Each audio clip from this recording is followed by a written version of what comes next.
प्यारे बहनों और भाइयों, मेरा नमस्कार स्वीकारो। देखिए, आपके लिए हम आज बताने जा रहे हैं कि गुरु दीक्षा जो होती है वो कितने बार लेनी चाहिए, कितने गुरु बनाने चाहिए कि नहीं बनाने चाहिए। इस विषय में आपके लिए हम कुछ सलाह दे रहे हैं। अगर आपके दिमाग में बैठे तो मानना, नहीं तो कोई बात नहीं। तो देखिए, शास्त्रों के अनुसार यदि भाग्यवश महाविद्या अथवा त्रिशक्ति का मंत्र कहीं से मिल जाए तो उसे कुल से निश्चित रूप से उस मंत्र को ग्रहण कर लेना चाहिए। पिता माता मैं को छोड़कर सर्वत्र गुरु का विचार करना चाहिए। यानी जैसे मान के चलिए, माता पिता ने आपके लिए जन्म दे दिया, तो अब ईश्वर को प्राप्त करने के लिए, ईश्वर का ध्यान करने के लिए, ईश्वर के मार्ग पर चलने के लिए हमें विचार करना चाहिए कि हमारा जन्म जो है मनुष्य प्राप्ति के लिए हुआ है, तो हमें कोई गुरु की तलाश करनी चाहिए। तो उसके लिए विचार करते करते अगर आपने कोई गुरु बना लिया अनजाने में या प्रमाद से, और वो आपको कोई सही मार्ग नहीं दिखा पा रहा है और आपकी बुद्धि में कोई प्रकाश नहीं हो पाया है, तो उसके लिए प्रायश्चित बताया है। सभी शास्त्रों में, अपनी तरफ से कुछ नहीं कह रहा हूँ, ये शास्त्रों का लेख है। तो शास्त्र में दे रखा है, यदि सावित्री मंत्र का 1,00,000 जप करे, यानी गायत्री मंत्र का 1,00,000 जप करे, अथवा जगत पिता विष्णु के मंत्र का 1,00,000 जप करे, अथवा प्रणव का 1,00,000 जप करे, तो यही उसका प्रायश्चित है। और 10 मांस हवन करे। तब जो मंत्र आपने लिया है और जो प्रकाश नहीं दे पाया है, उसका यानी पाप का मार्जन हो जाएगा। क्योंकि आप कुछ दिन गलत मार्ग पर चल गए थे, तो वहाँ कुछ निशान बन गए थे, उनको मिटाने के लिए प्रायश्चित बताया है शास्त्रों में, और फिर तुम दूसरा गुरु बना सकते हो। अगर किसी से, कहीं से किसी मनुष्य को या स्त्री को वेद मंत्र मिला है और वो फिर साधना नहीं करता है, तो उसमें गुरु का कोई दोष नहीं लगता है, अगर वो वेद का मंत्र है तो। और अगर कोई वेद का मंत्र नहीं है और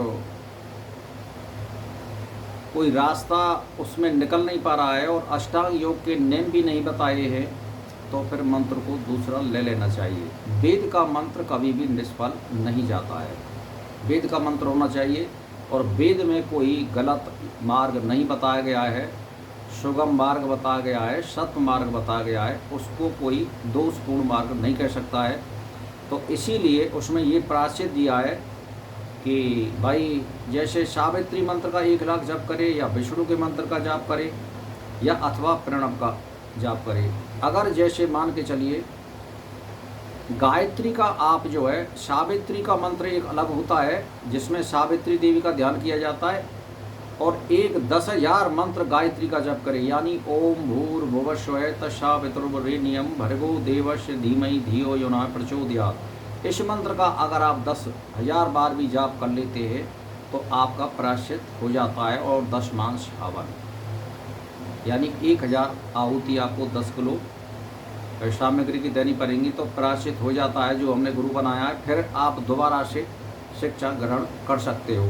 तो मेरा कहने का मतलब ये, क्योंकि 10 सहस्त्र मात्र जपी गई गायत्री सभी कल्पमशों को नष्ट कर देती है, यानी पापों को नष्ट कर देती है, बशर्ते गायत्री को जानने वाला और मनन करने वाला होना चाहिए कि ये मंत्र क्या है। गायत्री सभी छंदों की जननी है। यह पाप राशि रूपी रूई को जलाने के लिए अग्नि है, किंतु मेरी दैत्यवान मूर्ति है, उसमें पशु भाव यानी जीव भाव नहीं है। तो फलोद्भव पिकरण रूप निशा में ब्रह्मदेव गायत्री का पाठ करे।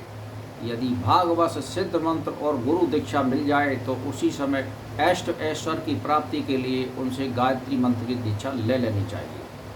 तो मेरा कहने का मतलब यह है कि गायत्री जो होता है, अगर कोई मनुष्य उसकी एक माला भी जाप कर लेता है तो उसके पापों को समाप्त करने में वो पूर्ण होती है। 1100 और 2100, ये तो एक बहुत बड़ी बात है। लेकिन जो मनुष्य 3,000 गायत्री का नित्य जाप करता है और सही समय पे करता है, सुबह और शाम एक ही समय होना चाहिए, नित्य बदलना नहीं चाहिए समय, और वो 3000 गायत्री का जाप करता है और 3 साल तक वो कर लेता है, तो वो वायु रूप उसकी आत्मा हो जाती है। उसके मरने के बाद उस मनुष्य के कोई क्रियाकलाप अगर कोई पीछे से नहीं करता है तो उसको कोई भी प्रेत योनि नहीं मिलेगी और वो सदबार पकड़ेगा। और उसकी आत्मा में इतनी शक्ति होती है कि वो ऊर्ध्व गमन करने में स्वयं सामर्थ होती है उसकी आत्मा। उसके लिए कोई आत्मा के लिए कोई क्रियाकलाप करने की, गायत्री वाले के लिए जो 3000 गायत्री का जाप नित्य करता है और 3 साल करता है।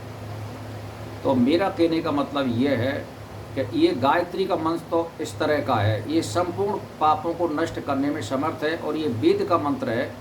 तीनों वेदों में इसका व्याख्यान आया है, अपनी तरफ से इसको कोई नहीं कर सकता है। रही बात ऐसी, इसका चलने का मार्ग ये नहीं है येड़ा टेढ़ा। भाई आपको जयंती, चोरी, नशेबाजी सब से अलग रहना पड़ेगा, सत्य का आचरण करने पड़ेगा। अगर स्त्री है तो एक पति की पतिव्रता रहना पड़ेगा, अगर मनुष्य है तो एक पति का पति बन के रहना पड़ेगा, और ब्रह्मचारी है तो ब्रह्मचारी का पालन करना पड़ेगा। तो गायत्री मंत्र से ऐसी कोई वस्तु नहीं है जो आप प्राप्त नहीं कर सकते, बशर्ते इसमें आचरण की ज़रूरत है, ध्यान और भाव की ज़रूरत है। ये गायत्री सब सिद्धियों को देने वाली और गृहस्थियों के लिए तो ये एक अमृत है। क्यों कि ये गायत्री का जो मार्ग होता है ये जो है बाजार का मार्ग है। इसमें चोर भी मिलेंगे, लफंगे भी मिलेंगे, बदमाश भी मिलेंगे और सज्जन भी मिलेंगे। आपको अपने ज्ञान के द्वारा निकलना पड़ेगा। तो इसीलिए गायत्री ज्ञान की दाता है, प्रकाश की दाता है। आप अपनी बुद्धि में इसको धारण कीजिए और संसार में अपने शुद्ध आचरण करिए। कोई सरल ऐसा चीज़ नहीं है जिसको आप प्राप्त नहीं कर सकते, सभी सरल हो जाती है सभी वस्तुएं। तो भाई और बहनों, आप जो है शुद्ध आचरण करिए। और अगर आप, कहने का मेरा मतलब ये है कि अगर गायत्री का साक्षात्कार करना चाहते हैं तो 10 साल तक नियमबद्ध तरीके से ध्यान और चिंतन में और हवन में लगे रहिए, गायत्री का साक्षात्कार भी हो जाता है। तो बस मेरा इसी के साथ नमस्कार स्वीकार हो।